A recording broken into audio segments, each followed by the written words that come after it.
Hello, welcome to Navigating to Success. I'm Jeff Carlton, Certified Focal Point Business and Executive Coach, and I'm very pleased to be joined by Amanda Stonerock today, who is the CEO and founder, I believe, of Stonerock Business Solutions. So welcome, Amanda. Hi, thanks for having me today. You bet. And so tell us, what does Stonerock do? So, we are a consulting agency based out of Billings, but we do everything but the kitchen sink. Uh, I get a lot of emails about contract work. I am not in the contracting business as far as stonework. So, I get that a lot, but we do business and nonprofit consulting. So, we do everything from strategic planning, goal setting, business development, getting you started in your business, all the way to nonprofit, multi-million-dollar grant applications and funding from state and federal governments. So it's really about finding strategies and solutions to sustainability in programs and services that are in the community. Yeah, okay. And how long has Stonerock been around? Because you had quite a few other interesting positions before this. Yeah. Officially, we registered in July of 2021. Unofficially since 2020. So COVID was kind of the launch of the consultancy. Okay. And how big are you now? So we average about 20 to 25 individual businesses and nonprofits right now. I have a team of 6 people who are all over the country, really the world. I do have a team member who is based in Ukraine. And so we're servicing mostly Montana, but we have partners in Dallas, in DC, in Spokane, um, kind of all over the place. Wow. Um, so COVID was your catalyst. You're networked in all kinds of different places. And so let me pull that a little bit. How did you get into working with businesses out of state? What was your connection with them? Yeah, honestly, networking is huge. I have an office rental space in an accelerator co-working space in Billings, and so I get to meet lots of interesting people here.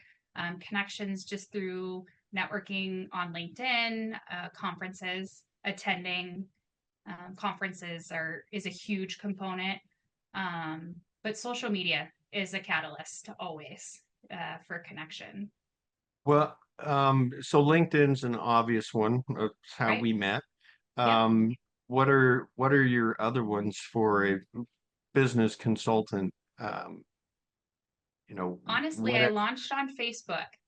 So really? I am one of the original Facebook members back when you had to have a university student email address.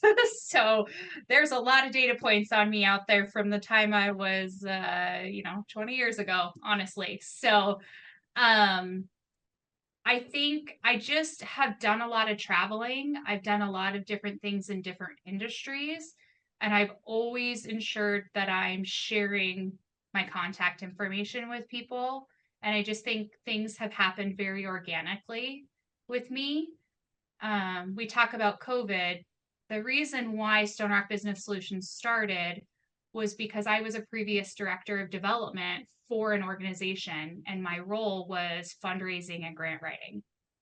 And when COVID hit and businesses realized that this was a tool that they could have in their toolbox, I had people reaching out to me every day asking how to access some of the COVID funding that was available. Sure. Um, and I think that really opened people's eyes, and I found a need in the community and just kind of grew from there. So your kind of niche market is on developing from a fiscal standpoint and tapping into resources that are available. Right. And a lot of people think that you need to have a grant writer who's been writing grants, and that's the only way to get funding, and a lot of it goes back to planning and diversification, utilizing technology, goal setting, strategic planning, and then sustainability. So yes, I can write a grant like they're coming out of my ears. But the way people are successful is having that back end work, and Sure. doing the planning. So I like to use um, a sustainability assessment tool with my clients to figure out where they are internally, where their board thinks they are, where their clients or customers think they are, where previous staff are, if we can get them to really get an understanding of um, potential, but also um, what is behind closed doors, right? We always have our marketing face. We always have what we want to present to people. But I find that often the challenges with growth come from people not letting go of things that don't make business sense. Sure. That's not the way we've always done it mindset. Yep, absolutely. And predominantly, I work with nonprofits, but nonprofits are a business. They just have the tax advantage of having their 501(c)(3) status, and so anything that you do for a for-profit business should be carried over to a nonprofit, and that's where I spend a lot of my time getting people to understand that they have to make business decisions, not short-term thinking, not like most nonprofits are born out of the heartstrings of the mission. Right. That's appropriate, but at some point for sustainability, they have to really do that business growth mindset. Well, and I think it makes the grant writing probably much smoother process if you can articulate, hey, we want a $1 million grant. And oh, by the way, this is what we're going to do with it. Yep. Because if you don't tell them what you're going to do with it, you don't have the justification to receive it. Of course. And it's funny, I just came from a call with a private foundation and a client. And the executive director just wanted to keep sharing, here's what we do every day, here's what we do every day. And I have to remind them they only need to respond to the questions that are asked. And so people have a tendency to share too much. They're making business decisions when they're making an investment. Doesn't matter if they're a private foundation, it doesn't matter if it's the government, it doesn't matter. Like, it's just like me going to an angel investor or an equity firm and asking for money. They want to see the bottom line. Yeah, no, that makes perfect sense because if there's dollars involved, it is business. It Um, is. and so bringing that business focus into a nonprofit it is important, and I can see they're very much having some experience working with nonprofits, some good, some not as good. Mhm. Yeah, I have an appreciation for that. Let me switch gears a little bit. You mentioned technology earlier. How has the rollout of AI changed your processes? I love it. I was an early adapter of OpenAI and ChatGPT, and so I jumped on the bandwagon right away and hired a developer. And we have actually created a technology solution for making fundraising easier. So we inherently believe AI is not going to replace us. It's just going to replace how we do things. And so um, I get to teach AI how to think in my brain, and it spits out things a whole lot faster than I do. Like, I couldn't dictate as fast as it comes out. And so I think there's a lot of people that are apprehensive. There's a lot of people that have fear around it. We don't have that within our organization. We utilize it and share it and find the best ways to implement. Yeah, and I think one of the fears, one of the ones that I personally experience is you're like, well, is it plagiarism? Mm-hmm. And so trying to keep it original and authentic and in your own voice. So I use it for idea generation, and then I make sure that it sounds like it's coming from me personally. So, So there's a couple of different ways that we attack that. Number one, we use it for functionality. And so I could charge a client 2.5 hours to read a government grant and create a template. Or I could upload it to my software and it spits out everything that I need to know and gives me a list of items that I need to collect so that they can start working on that while I start building the application that's in there. So, um, economically speaking, it's better for them. The second way we tackle it is you can build AI to replicate you. And so our software was built using my tone, my texture. So it knows how I write. And I had to teach it for about 9 months. And so I don't use it to write an entire application. I use it to tell me what I need to do. I fill in the blanks and then it verifies if I've answered every question. Do I have areas of weakness to make the application stronger? It can actually score applications for me and tell wow. me, like scoring grants. Yeah, some of them are very objective. You get 10 points for this and 10 points for that and 25 over here, but the person scoring it is still using a subjective mindset. So it's great to see what a computer is going to spit out. Right. And I can give the computer a persona, you know? Sure. Pretend you're a medical doctor and you're looking at this application for kids' behavioral health.